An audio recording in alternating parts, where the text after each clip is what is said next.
नमस्कार मित्रांनो, इयत्ता 8वीचं घन आणि घनमूळ हे प्रकरण आपण सुरू केलेलं आहे। या ठिकाणी घन आणि घनमूळ नेमकं काय हे समजून घ्या। एखादी संख्या जर घेतली आपण, ती संख्या आपण 3 वेळेस घेऊन त्याचा जर गुणाकार केला, गुणाकार करून मिळणारा जी संख्या असेल ती संख्या हा त्या संख्येचा गुणाकार असतो। म्हणजे काय नेमकं बघा, या ठिकाणी मी एक 5 ही संख्या घेतली, 5 ही संख्या 3 वेळेस घेतली, अशा पद्धतीने 5 गुणिले 5 गुणिले 5 3 वेळेस घेतली आणि हा गुणाकार केल्यानंतर मी असं लिहू शकतो घातांकाच्या नियमानुसार 5चा तिसरा घात, 5 हे 3 वेळेस आले, 5चा तिसरा घात, 5 5 25, 25 125 आणि म्हणून इकडे किती लिहू शकतो 125। एखादी संख्या 3 वेळेस घेऊन त्यांचा गुणाकार केल्यास गुणाकार करून आलेली जी संख्या असेल ही संख्या कोणाचा घन असते? 5चा घन असते, लक्षात ठेवा। आणि हे लिहिताना 5चा घन अशा पद्धतीने लिहितात। अजून एखादी दुसरी संख्या घेता येईल तुम्हाला 10। 10 ही संख्या 10 गुणिले 10 गुणिले 10 असे 3 वेळेस केले, म्हणजे 10च्या डोक्यावरती 3 म्हणजेच किती होतील बघा, 1 गुणिले 1 गुणिले 1 म्हणजे 1 आणि त्याच्यावर किती शून्य, 1 2 3 3 शून्य आपण असे ठेवलेत, 1000 झाले। म्हणजेच या ठिकाणी 10चा घन 1000। म्हणजे कुठलीही संख्या तुम्हाला दिली, तिचा घन जर करायचा असेल तर 3 वेळेस ती संख्या घ्यायची आणि त्याचा गुणाकार करायचा। तो गुणाकार जो असतो तो त्या संख्येचा काय असतो? घन असतो। त्याच्यानंतर आपण एक महत्वाचं लक्षात घ्या बाळांनो, जर संख्या धन असेल, लक्षात घ्या, उदाहरणार्थ 5 ही संख्या धन आहे, 5 गुणिले 5 गुणिले 5 कंसात घेतले मी आणि गुणाकाराचं चिन्ह ठेवलं, ओके। 5चा घन काय? 5चा तिसरा घात आणि 5चा तिसरा घात म्हणजे 125। याचा अर्थ काय झाला, संख्या जर धन असेल, एक धन संख्या असेल तर त्यांचा घन सुद्धा धन असतो। काय बोललो मी? संख्या जर धन असेल तर त्या संख्येचा घन केला तो सुद्धा तुम्हाला धनच मिळतो, अधिकच मिळतो, असा त्याचा अर्थ झाला। ती जर संख्या ऋण घेतली, समजा ऋण 5 गुणिले ऋण 5 गुणिले ऋण 5 अशा पद्धतीने संख्या घेतली। बघा आता हे किती झाले तुमचे? 5 5 25। पहिल्यांदा काय करूया, या दोन संख्यांचा गुणाकार घ्या, 5 5 25, हे ऋण आहेत हे ऋण आहेत, ऋण ऋण काय झाले? धन, म्हणजे अधिक 25 हा गुणाकार आला पहिल्या दोन संख्यांचा, गुणिले दुसरी संख्या ऋण 5। पहिल्यांदा मी दोन संख्यांचा गुणाकार घेतला, तो धन आला, ऋण ऋण काय झाला तुमचा? धन, आणि पुढचे ऋण 5 जसेच्या तसे ठेवले, ओके, अंडरस्टँड। त्याच्यानंतर पुढे काय झालं बघा, 25 न 5ला गुणा, 25 5 125 म्हणजे किती झाले तुमचे? 125। किती झाले? 125। पण याला धन आहे आणि याला ऋण आहे, धन आणि ऋण संख्यांचा गुणाकार नेहमी ऋण असतो।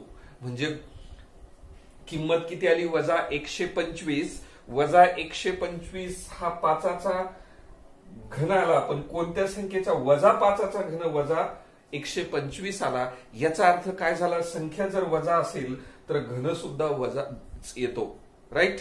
म्हणजे ऋण संख्येचा घन ऋण असतो आणि धन संख्येचा घन धन असतो। हे दोन वाक्य अतिशय महत्वाची, ती दोन्ही वाक्य मी या ठिकाणी लिहिले बघा। धन संख्येचा घन धन असतो आणि ऋण संख्येचा घन ऋण असतो। ह्या दोन वाक्यांवरून, ह्या दोन उदाहरणावरून आपल्याला हे लक्षात आलं असेल बाळांनो, अतिशय महत्वाचं। हे दोन वाक्य मात्र ह्या ठिकाणी लिहून घ्यायचे तुम्ही। पहिले धन संख्येचा घन धन असतो आणि ऋण संख्येचा घन ऋण असतो, विसरायचंच नाही कुठंच आता, ओके। त्याच्यानंतर आपण वर्गमूळ कसे काढायचे ते शिकूया, ओके मित्रांनो। सराव संच 3.3 बघा, प्रश्न पहिला आहे, पुढील संख्यांचे घनमूळ काढा। आता घनमूळ कसे काढायचे? अतिशय सोपी पद्धत आहे। पहिल्यांदा दिलेली संख्या, हिचे मूळ अवयव घेऊया। आता 8000 आहे, 8000 म्हणजे काय माहिती का तुम्हाला? सांगा बरं। 8000 म्हणजे 8 गुणिले 1000। 8ला जर 1000ने गुणलं तर 8000 होतील, राईट। त्याच्यानंतर हे 8चे मूळ अवयव आपल्याला असे लिहिता येतील, बे 1 बे, बे 2 4 आणि 4 2 8, यांचा तीनचा गुणाकार केला तर 8 येतो, राईट। गुणिले 1000, 1000 असे लिहिता येतील 10 गुणिले 10 गुणिले 10। लक्षात येते तुमच्या? 8000 कसे लिहिले? 8 गुणिले 1000 मग 8ची पुन्हा तुकडे केले. 8ची कसे फोड केले? 2 गुणिले 2 गुणिले 2 हे मूळ अवयव लिहिलेत. बेग बे बे 2 4 4 2 8. ओके. आता 1000 कसे लिहिले? 10 गुणिले 10 गुणिले 10 गुणाकार करून बघा. 10 1 10 10 10 100 आणि 100ला पुन्हा 10 गुणलं तर 1000 होतात. हे तर तुम्हाला समजलं असेल. पुढे काय झालं बाळांनो? घातांकाच्या नियमानुसार हे 2 2 2 2 किती वेळेस आले? 2 2 हे 3 वेळेस आले म्हणून त्याच्या डोक्यावरती 3 नाही का. 2चा तिसरा घात किती वेळेस आला? 3 वेळेस आला. गुणिले 10 किती वेळेस आले? 3 वेळेस आले म्हणून 10च्या डोक्यावरती सुद्धा 3 आहे की नाही. आणि पुढे जाऊन आपण असं लिहू शकतो, लक्षात घ्या, याचा घातांक 3 याचा घातांक 3 म्हणून एका कंसामध्ये टाकू. हे 2 गुणिले हे तुमचे 10 याचा घातांक 3 याचा घातांक 3 म्हणून कंसाचा घातांक 3. समान घातांक असल्यामुळे आपण काय घेतलं? दोन्ही पदांना कंसात घेतलं. घातांकाचा नियम आहे आपला, तो सुरुवातीलाच पाहिलेला आपण. हा नियम असा नियम लिहिला होता आपण. ए गुणिले बी कंसाचा यमवा घात असेल तर आपण असं लिहितो, ए चा यमवा घात गुणिले बी चा यमवा घात. म्हणजे प्रत्येकाचा घातांक सेम असेल तर आधी त्यांचा कंस करून त्याच्या डोक्यावरती तो घातांक लिहिता येतो. अगदी तेच दोन्हींचा घातांक सारखा आहे म्हणून दोन्ही पदांचा गुणाकार केला आणि कंस करून कंसाच्या डोक्यावर तो घातांक लिहिला. ओके. आता यांचा गुणाकार करू शकतात. 10 दुने 20 किती झाले? 10 दुने 20 आणि हे त्याच्या डोक्यावरचे 3.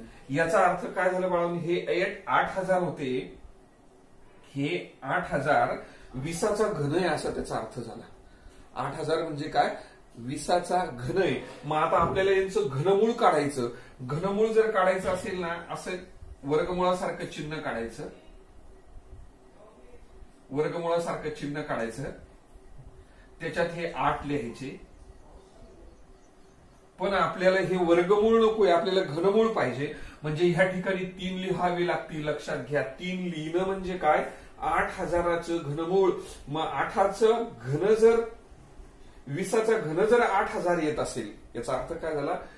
20चा घन जर 8000 येत असेल तर याचा अर्थ 8000चे घनमूळ जर काढायचे झाले तर बरोबर काय होतात? फक्त इकडचे 20 लिहायचे, डोक्यावरचे 3 काढून टाकायचे. अशा पद्धतीने हे लिखाण करायचं असतं. लक्षात ठेवा. हे वाचायचं कसं? 8000चे घनमूळ बरोबर 20. आलं लक्षात? लिहून घ्या व्यवस्थित.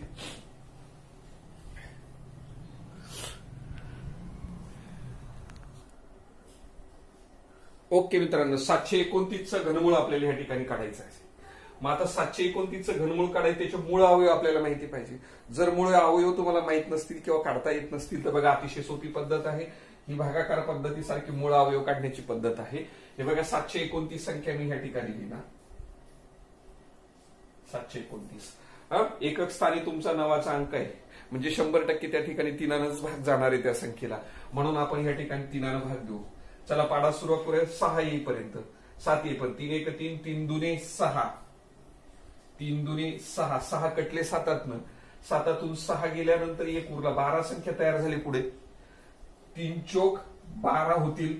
3 चोक 12 कटले. उरलेत आता तुमचे 9 आणि 3 त्रिक 9 म्हणजे किती आला तुमचे भाग दे? 243. 243च्या पुन्हा एकक स्थानी 3चा अंक आहे म्हणजे 3नच भाग दे जाईल त्याला. एका 3चा पाडा म्हणा 24 येईपर्यंत. 3 1 3 3 8 24. पुढे आता 1 आहे. 3 1 3 किती आली? 81. 81 म्हटल्यानंतर पुन्हा 3नच भाग जाईल. बघा 3 दुने 6 3 दुने 6 कटले 8तनं. 8मधून 6 कटल्यानंतर 2 उरले. ते 2 आणि पुढचा 1 झाले 21. 3 7 21 राईट. आणि पुढे आता पुन्हा आता 27ला 3नच भाग जाईल. 3चा पाडा म्हणाय 27 1 3 1 3 3 9 27. पुढे पुन्हा 3 भाग द्या. 3 त्रिक 9 आणि 3ला 3 1 3 म्हणजे बघा 729चे असे सारे मूळ अवयव आले. मग आपण हे सर्व मूळ अवयव आपण बघा 1 2 3 4 5 आणि 6 वेळेस आलेले म्हणून ती लिहिणार. 3 गुणिले 3 गुणिले 3 गुणिले 3 गुणिले 3 किती वेळेस झाले? हे 3 5 अजून एक 6 वेळेस राईट. आणि म्हणून आता काय करूया आपण? ह्या तिन्हींचा एक गट केला, ह्या तिन्हींचा एक गट केला म्हणून काय झाले बघा, ह्या 3च्या डोक्यावरती किती? 3 गुणिले ह्या 3च्या डोक्यावरती 3 करूया. म्हणजेच काय झाले? हे 3 गुणिले 3, दोन्हीचा घात सेम आहे म्हणून डोक्यावरती 3 लिहिला आणि मग 3 त्रिक 9, याचा अर्थ 9चा घन किती आला तुमचा 729 असा त्याचा अर्थ झाला. कळलं तुम्हाला? 9चा घन 729, 3 मध्ये टाकले आणि घातांक त्याचा 3, 9चा घन आला. मग याचं घनमूळ जर काढायचं असेल तर असं घनमुळाचं चिन्ह काढायचं, इथे 3 घ्यायचा घनमूळ काढतो म्हणून, या ठिकाणी 729 लिहिणार आणि म्हणून 729चं घनमूळ बरोबर या ठिकाणी किती येणार तुमचे 9 येतील. म्हणजे याच्या डोक्यावरचे 3 काढून टाकायचे, 3 घात काढून टाकायचा, घातांक नुसता पाया लिहायचा. म्हणून अशा पद्धतीने हे उदाहरण व्यवस्थित लिहून घ्या.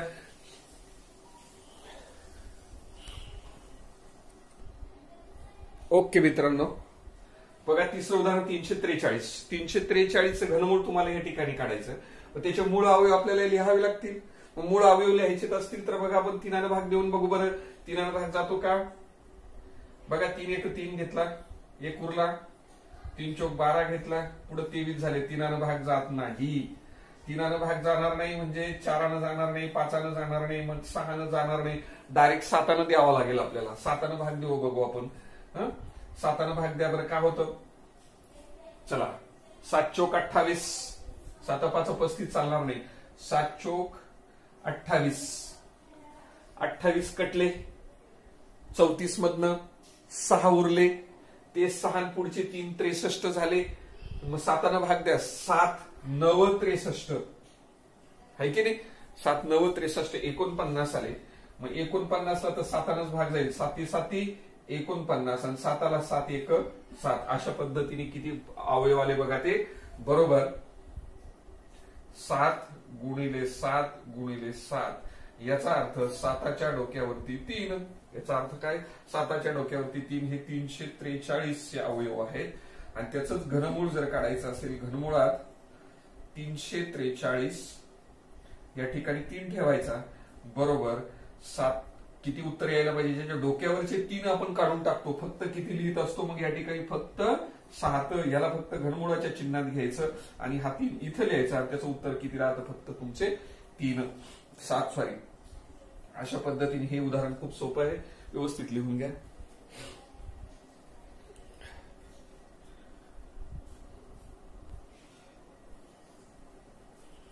चला मित्रांनो, त्याच प्रश्नातलं एक चौथं उदाहरण आहे. 512चे मूळ अवयव काढून मग नंतर घनमूळ काढूया. आता हे ऋणचिन्ह आहे, ते ऋणचिन्हाचा विचार नंतर करू. पहिले 512चे घनमूळ काढण्यासाठी मूळ अवयव कसे असतील म्हणजे 512 इथे लिहिलं. ओके, 512 म्हटल्यानंतर एकक स्थानी 2चा अंक आहे, 100% 2 भाग जाईल. भाग देऊया आपण. बघा 2 दुणे 4, 2 दुणे 4, 4 कटलेत, 1 उरला, 11 झाले. 2 पंचे 10, 10 कटलेत, 1 उरला, 12 झाले. 2 सकी 12, 256 आहे की नाही?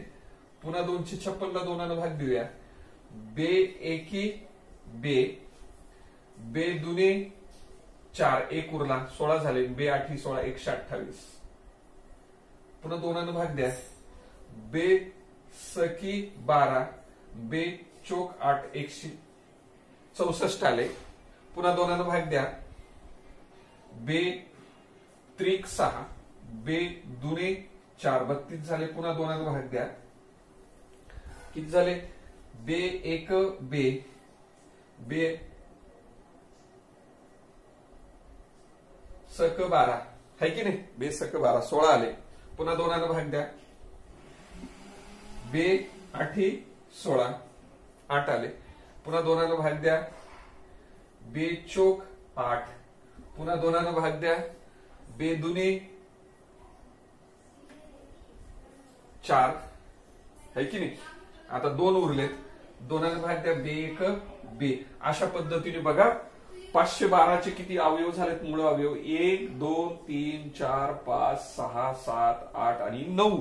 9दा 2 2 2 2 लिहावे लागतील आपल्याला, लक्षात घ्या. मग आपण या ठिकाणी खाली लिहूया. मी बसतील का इथे? ओके. -2 -2 -2. वजा चिन्हाचा विचार नंतर करू आपण वाटल्यास तर, है की नाही? वजा चिन्हाचा विचार आपण नंतर करूया. 2 2 2 कितीदा झाले 1 2 3 4 5 6 अजून खाली 2दा 2 2 2 गुणाकाराचं चिन्ह लिहिलं तरी चालतं आणि कंसात घेतले तरी सुद्धा चालतात. मग आता हे बघा किती झाले तुमचे, हे पहिले 3 नंतरचे 3 आणि हे पुढचे 3 म्हणजे 2चा तिसरा घात अधिक 2चा गुणिले 2चा तिसरा घात गुणिले 2चा तिसरा घात. मग आपण असं लिहू शकतो 2 गुणिले 2 गुणिले 2 त्याच्या डोक्यावरती 3.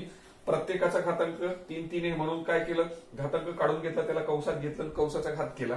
आता याचा गुणाकार किती झाला, बेक बे बे दुनी 4 4 दुनी 8 आणि 8चा काय झाला, आता हा घन झाला. आणि बघा लक्ष, याला वजा चिन्ह आहे म्हणून आपण याला असून सुद्धा वजा चिन्ह देऊ शकतो. इथे मी वजा चिन्ह लिहून ठेवतो, इथे वजा चिन्ह म्हणून हे काय झालं तुमचं वजा 512 ही संख्या अशा पद्धतीने लिहित आहे. म्हणून ह्या संख्येचं घनमूळ जर लिहायचं असेल, घनमुळात वजा 512 आणि इथे 3 लिहिला तर उत्तर किती येईल तुमचं -8. किती येईल उत्तर 8. वरचे डोक्यावरचे फक्त 3 काढायचे. अशा पद्धतीने सर्व मूळ अवयव घ्या, 9 वेळेस 2 2 लिहा, नंतर 3 3चा गट करा. 3 3च्या गटानंतर हे अशा पद्धतीने येतील तुमचे सगळे. मग मध्ये यांच्या साऱ्याचा गुणाकार 8 येतो, तो 8चा घन असतो. जर घनमूळ लिहायचं झालं तर आपण त्याला घनमुळाच्या चिन्हात टाकतो, इथे 3 लिहितो आणि फक्त याच्या डोक्यावरची 3 काढतो, बस त्याला घनमूळ असं म्हणतात.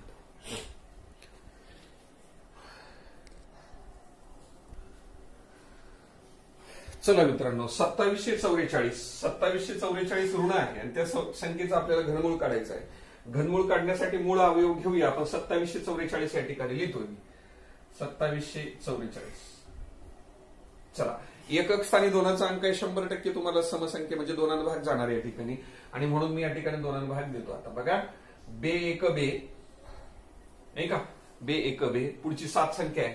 मग बे त्रिक 6 6 कटले 1 उरला 14 झाले.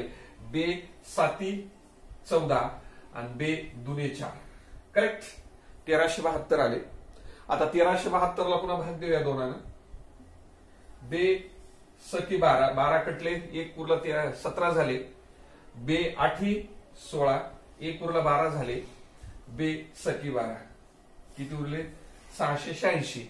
686 ला अजून 2 भाग जाऊ शकतो. 2 भाग दिला. बे त्रिक 6 बे चोक 8 आणि बे त्रिक 6 आहे की नाही, 343 आले. आणि आताच आपण एक 343चं उदाहरण घेतलं. इथं मात्र आता 7 शिवाय भागच जात नाही 343 ला आणि म्हणून 7 भाग देऊ आपण.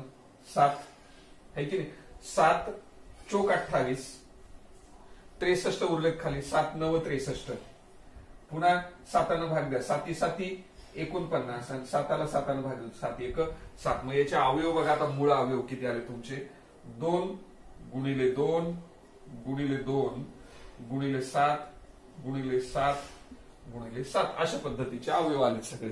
आता मग हेच अवयव आपण पुढे जाऊन कसं लिहितो आपण, 2चा घन गुणिले 7चा घन असं लिहितो. पुढे हेच आपण असं लिहितो 2 गुणिले 7 आणि दोन्हींचा घन सेम घातांक सेम असल्यामुळे तो असा डोक्यावर लिहितो आणि म्हणून किती झाले 7 दुने 14. 14चा काय झाला घन झाला.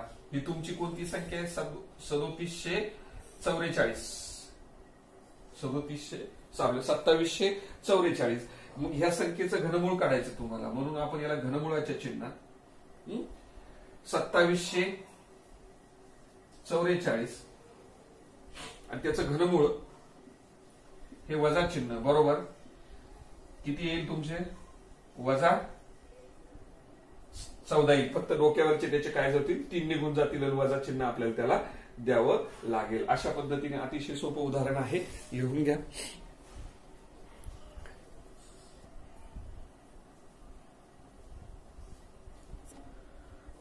ओके मित्रांनो, 32,768 ह्या संख्येचे मूळ अवयव जर लिहायला घेतलेस तर तुम्हाला एवढे अवयव मिळतील. आता हे अवयव नेमकी किती आहेत हे लक्षात घ्या.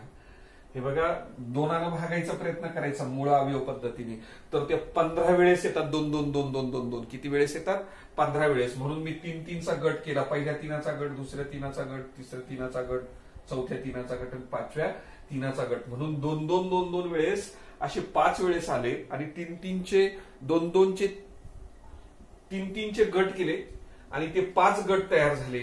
म्हणून या ठिकाणी असं लिहू शकतो, पहिल्या गटात 2चा घन गुणिले दुसऱ्या गटाचा 2चा घन, तिसऱ्या गटाचा 2चा घन, चौथ्या गटाचा 2चा घन आणि 5व्या गटाचा 2चा घन.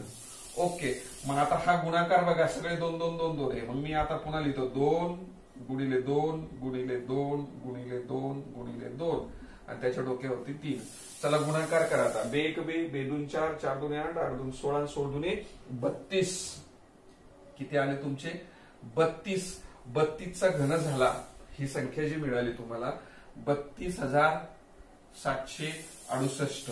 ओके, आणि मग याचं जर घनमूळ घ्यायचं झालं तर ते घनमूळ तुम्ही असं लिहू शकता, 32,768.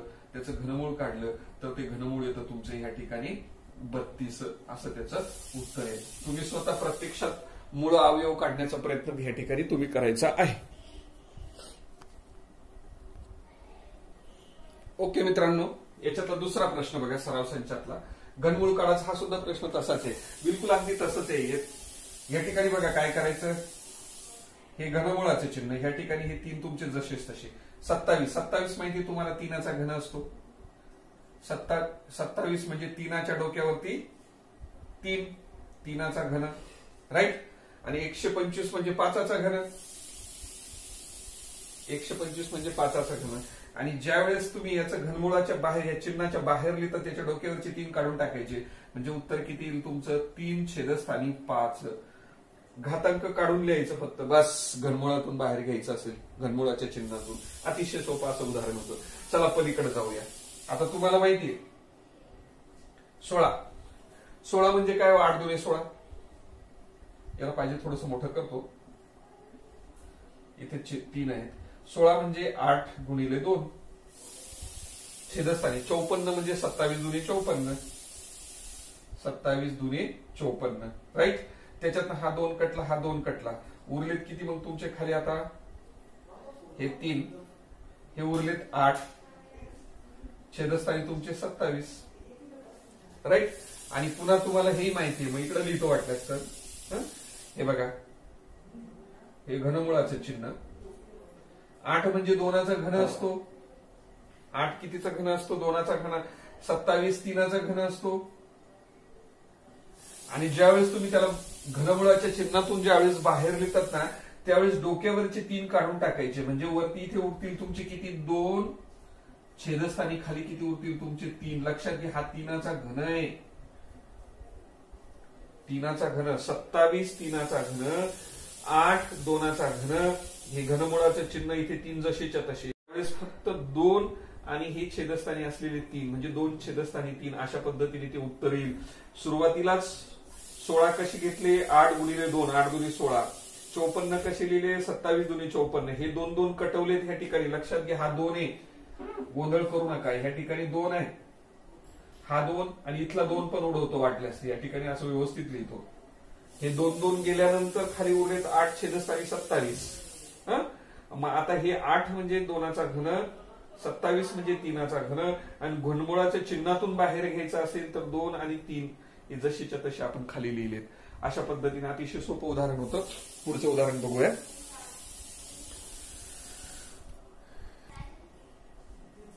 ओके, अतिशय सोपं उदाहरण आहे बघा. शेवटचं उदाहरण आहे आपलं. 729चं घनमूळ काढलं तर ते 9 येतं. तर त्याच्यावरून तुम्हाला ह्याचं घनमूळ आपल्याला किती असेल ते काढायला सांगितलं. काय करूया बाळांनो? बरोबर,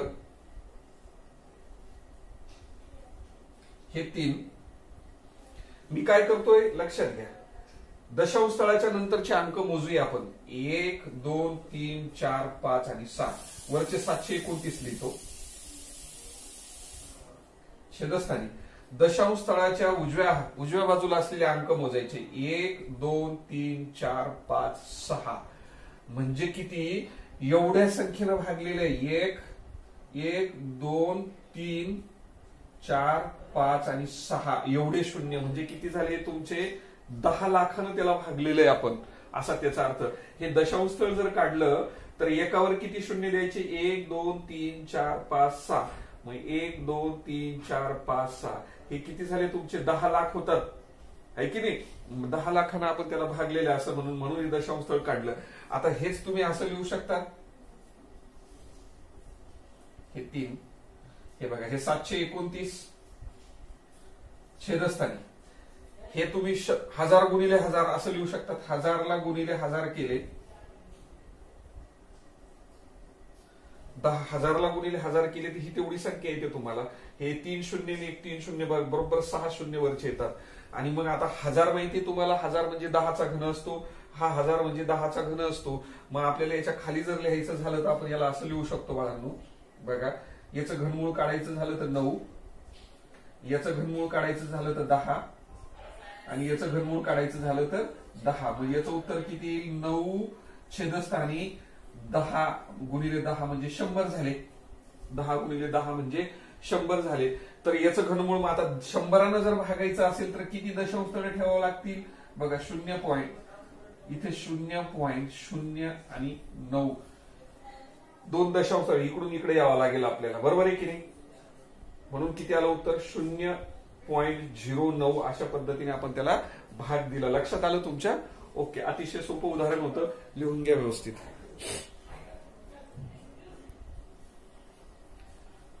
या ठिकाणी आपला हा सराव संच संपलेला आहे बाळांनो. आता पुढचा व्हिडिओ आपण उद्या बघणार आहोत, त्यामध्ये पुढचं प्रकरण आपण घेणार आहोत. हा व्हिडिओ जर तुम्हाला आवडला असेल तर लाईक करा, चॅनलला सबस्क्राईब करा. धन्यवाद.